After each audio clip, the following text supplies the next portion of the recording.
લોકસભાની ચૂંટણી જેમ જેમ નજીક આવી રહી છે તેમ તેમ મતદારોનો પણ ઉત્સાહ અનેરો જોવા મળી રહ્યો છે, કારણ કે આ વખતે બનાસકાંઠામાં બંને પક્ષે મહિલા ઉમેદવારોને અત્યારે મેદાનમાં ઉતારવામાં આવી છે, જેમાં મહિલા ઉમેદવારો પોતાનો પ્રચાર પ્રસાર જોરશોરથી લગાવી રહી છે। જેમાં અત્યારે અમે પાલનપુરમાં ગાર્ડનમાં સરસ મજાના જે મહિલાઓ ચર્ચા કરી રહી હતી એમને વિશે આપણે ચૂંટણી વિશે પૂછીએ કે ચૂંટણીમાં એમને કેવો માહોલ લાગે છે, એ ચૂંટણીને લઈને કેવું વિકાસ ઈચ્છી રહ્યા છે, એ આપણે મહિલાઓને જ મોઢે સાંભળીએ। ચલો, આપ 2024માં કોને પસંદ કરવા માગો છો? નો ડાઉટ અમે ભાજપને જ પસંદ કરીશું, કારણ કે ભાજપ નરેન્દ્ર સાહેબ મોદી જ્યારે અહીંયા પ્રધાનમંત્રી બન્યા એના પછી આપણા આખા દેશનો બહુ સરસ વિકાસ થયો છે। અને આ વખતે અમારું વોટિંગ અહીંયા અમારા બનાસકાંઠામાં બંને પક્ષે મહિલાઓ જ છે, કોંગ્રેસમાં પણ મહિલા છે અને ભાજપમાં પણ મહિલા છે, પરંતુ અમારી પસંદગી પહેલી શિક્ષણમાં રહેશે, કેમ કે મહિલા ઉમેદવાર જે શિક્ષિત છે અને સમજે એવા છે એમને અમારી પસંદગી રહેશે। અને બીજું એમ કે મોદી સાહેબના જ્યારથી શાસનમાં આવ્યા છે ને ત્યારથી એટલો બધો વિકાસ થયો છે, ટ્રેન મતલબ ટ્રાન્સપોર્ટેશન હોય કે ઉદ્યોગો હોય કોઈ પણ જગ્યાએ। અને સૌથી મહત્ત્વની વાત તો એ છે કે જ્યારે કોરોના કાળમાં આખી દુનિયા પોતાના મતલબ કે સંકટમાં હતી ત્યારે મોદી સાહેબે પોતાના દેશમાં બનાવેલી જે વેક્સિન આટલા મોટા ડેમોક્રેસીવાળા દેશમાં ફ્રીમાં બધાને સ્ટેપ બાય સ્ટેપ આપી અને લોકોના જીવ બચાવ્યા। એ પરથી આપણે નક્કી કરવું જોઈએ કે મોદી સાહેબના જે સુશાસનમાં કેટલી એકતા, કેટલી પારદર્શિતા અને કેટલું સુંદર આયોજન છે। અને કદાચ હવે 5 વર્ષમાં આ વખતે પણ જો મોદી સાહેબ આવશે ને તો ભાજપ આવવાની જ છે, નો ડાઉટ ભાજપ જ આવશે, અમને વિશ્વાસ છે।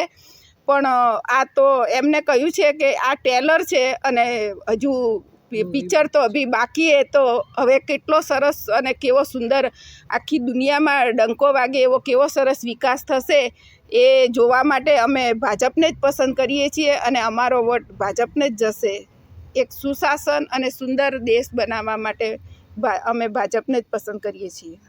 આપ મહિલા છો તો મહિલાની સુરક્ષા કેવી છે આ સરકારમાં? હું એક શિક્ષક છું, તો હું પણ સવારે વહેલા જઈએ કે રાત્રે અડધી રાત્રે મોડા આવીએ ને તો અમે સેફમાં રહીએ છીએ। ઓકે, આપ લોકો કહે છે કે મોંઘવારી વધી છે અને બજેટ મહિલાઓનું ખોવરાય છે, તો એ વિશે આપ શું કહેવા માગો છો? સાચી વાત છે, મોંઘવારી વધી છે, બધી જ વાત સાચી છે। મોંઘવારી પહેલાં પગાર ધોરણ ઓછા હતા, અત્યારે પગાર ધોરણ વધ્યા છે, સામે મોંઘવારી છે એટલી જ છે, ફરક પડ્યો નથી। અમીર છે, મિડલ ક્લાસ વચ્ચે પીસાય છે, ગરીબ એઝ ઇટ ઇઝ જે જીવે છે એ જીવે છે। અત્યારની જનરેશન ભણે છે, એજ્યુકેશનવાળી છે, પણ એમને જોબ નથી, ધંધો નથી કરી શકતી, બધી રીતે પ્રોબ્લેમ છે છોકરાઓને।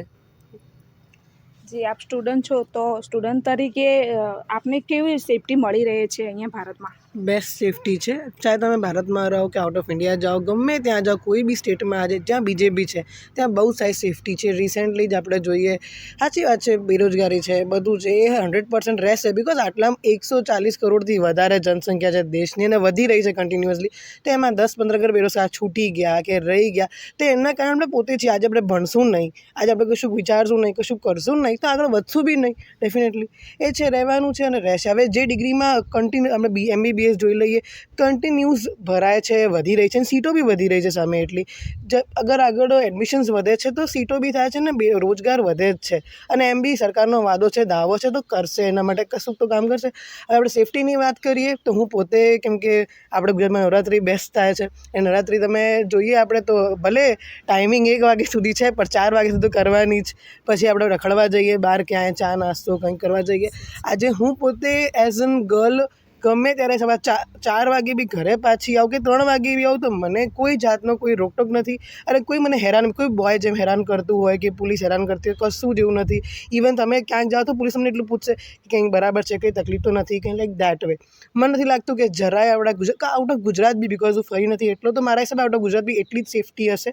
આજે અગર રામ મંદિર બન્યું છે વગર કોઈ દંગાએ તો કંઈક સેફટી જેવું હશે જ, અને definitely out of India be safety છે, બિકોઝ ઓસ્ટ્રેલિયામાં જ્યારે PM મોદી ગયા ત્યારે બધાએ કીધું કે Modi Modi is the boss અને લિટરલી એ બોસ છે.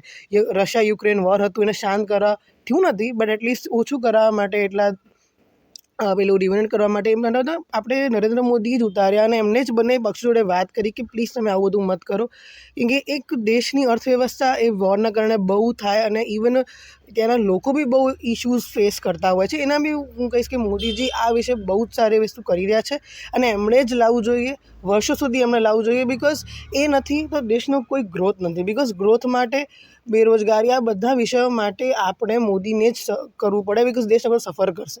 આજે જે લોકો જેલથી સરકાર ચલાવી રહ્યા છે એમને બી કહીશ પ્લીઝ તમે જેલથી સરકાર મત ચલાવો, કેમ કે તમે એમને પોતે વાદો કરેલો હતો કે જ્યારે કોઈ જેલ જાય નેતા તો એણે પોતાના પદ પરથી ઇસ્તીફો આપી દેવો જોઈએ. આજે એ જ માણસ જેલથી સરકાર ચલાવવાની વાત કરે છે અને એમની જ વાઈફ એક મુખ્યમંત્રીના સીટ પર બેસીને વાત કરી રહી છે કે મારા ધણી આમ ગયા.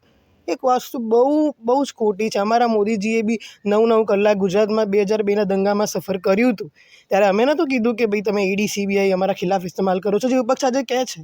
હાલાકી એમની ભૂલ છે. એમના ઘરેથી રિસેન્ટલી જ કોંગ્રેસ સરકારના એક મંત્રીના ઘરથી 365 કરોડ રૂપિયા, એનાથી વધારે મારા હિસાબે, મને એક્ઝેક્ટ નંબર ખબર નથી, એ પકડાયા. તો એ ખોટી જ વસ્તુ છે. તમે કાળો ધંધો કર્યો છે બકા, તો એ તમે પકડાશો ને ઈડી CBI યુઝ થશે તમારા ખિલાફ.